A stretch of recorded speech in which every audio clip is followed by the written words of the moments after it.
MB Parlorista Vlogs. Welcome to my channel. Subscribe now.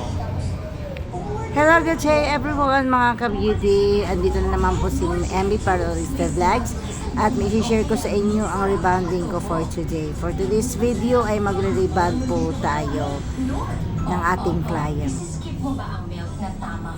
Subalit mga ka-beauty, hindi ko na po papakita ang kabuuan ng video dahil tayo po ay magtatagal. Ito po ay rebonding sa regular na rebond with Brazilian. So nakikita niyo po ako po ngayon ay nagpa-plancha na. Natapos na tayo magbabad ng rebonding cream number 1 at after ng magbabad ay ating itong binanlawan ng todo at kailangan maayos ang ating pagkabanlaw. At ito na nga po, nang matapos ay ating matuyo, ay atin na po siyang paplantsahin. Na notice nyo mga ka-beauty, ang pagpaplantsa ng rebonding ay maninipis lamang po. Hindi po natin kailangan kapalan upang hindi po magbakat yung plancha sa puno ng ating nire-rebond. Ayan po mga ka-beauty, may mga step po tayo dapat pag-iingatan o gagawin sa kung tayo po ay nagre-rebond ng hair ng client.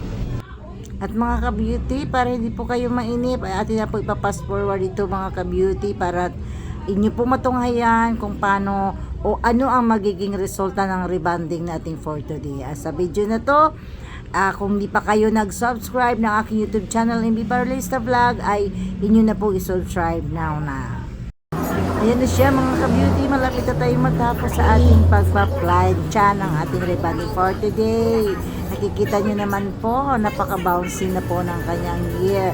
At yan po ay lalapatan pa natin ng isang neutralizer para malak ang buhok ng ating client. At para matagal mag-stay ang kanyang pag-straight ng kanyang buhok, kailangan ng neutralizer sa rebonding. At ayan na nga po mga ka-beauty, natapos na po tayo sa neutralizer at na po siyang tutuyuin ngayon mga ka-beauty. At yan po ay na-applyan na rin po natin ng Brazilian.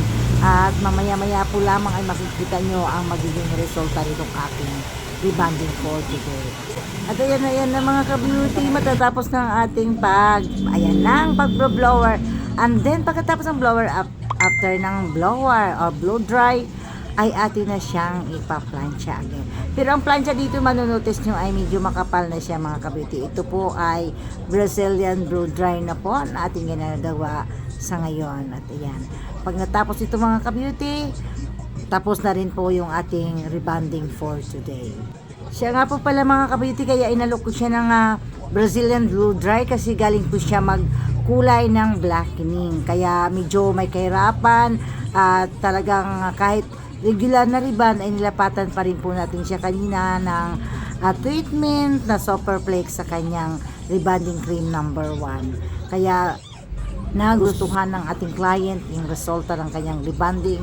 Hindi niya inaakala kasi pag galing talaga sa blackening shampoo ay nagkakaproblema po ang buhok ng ating client pag ito po ay nire-rebond. Pero ngunit sa ginawa ko ngayong araw ay pati po ako ay masaya sa naging resulta ng kanyang buhok. Kaya i-follow o i-subscribe nyo na lang po ang aking YouTube channel at para lagi nyo ako mapapanood kung ano man po ang aking i-share na video sa aking paggagawa ng rebonding sa aking mga client dito sa MB Beauty Salon and Spa. By the way mga ka-beauty, sa gusto mag-request ng mga video about sa rebonding, about hair treatments, ay pwede po kayong mag-message sa akin kung ano pong dapat gawin or ipapakita ko pa dito sa ating YouTube channel na MB Parlorista Vlogs.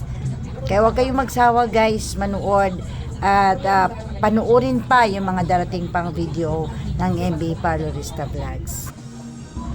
Ayan na siya mga ka-beauty, malapit na tayong matapos sa ating rebonding for today na with Brazilian blow dry. At nakikita nyo naman po, napaka-bouncy, glowy ng buhok ng ating client na kanina ay hindi mo maintindihan. Although hindi naman sobrang treated ang kanyang buhok, subalit medyo may kaba dahil galing siya sa pagba-blackening.